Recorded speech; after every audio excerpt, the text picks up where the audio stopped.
मगाशी आपल्या बोलण्यात आलं, आपण इथेही येऊन गेलात, कदाचित तुमच्यामुळेच आम्ही इथपर्यंत पोहोचू शकलो खरं सांगायचं तर, आणि आपण सन मराठीतर्फे सगळ्या परिवाराला, सगळ्या मीडियाला आपण इथपर्यंत आणू शकलो. तर तुम्ही या मालिकेविषयी काय सांगाल? मालिकेविषयी असं सांगता येईल, माऊलींचे शब्द असे आहेत, चंद्र तेथे चंद्रिका, शंभू तेथे अंबिका, संत तिथे विवेका, असणे कीच. ज्यावेळेला आपण कुठल्याही संतांच्या बद्दल म्हणतो त्यावेळेला तिथे विवेक असणं हे गृहीत आहे किंवा विवेक असतोच. मग प्रश्न असे निर्माण होतात की ज्याच्यातून उत्तर मिळवत गेलो की आपल्याला मिळत जातात.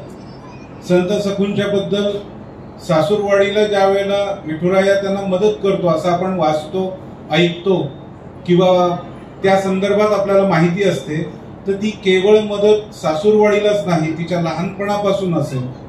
तिचा श्रद्धाभाव, ज्याप्रमाणे आपण पहिल्या एपिसोडमध्ये विठुरायाच्या संदर्भात म्हटलं, तर तो तिचा श्रद्धाळू भाव हा तिच्या लहानपणापासून असेल, तिच्यात माणुसकी लहानपणापासून असेल, तिच्यात विवेक लहानपणापासून असेल, त्याच्यात आपपरभाव हा कुठलाच मुद्दा नसेल, आणि म्हणूनच विठुरायाची साथ सोबत तिला लहानपणापासून मिळत असेल.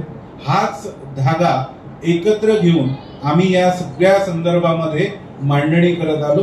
त्याला सगळ्या संत चारित्र्याची म्हणूया, चरित्रांची म्हणूया, त्याला जोड आहे, सोबत आहे, प्रत्येकाचे विचार त्याच्यामध्ये समाविष्ट झालेले आहेत. Thank you so much sir. आणि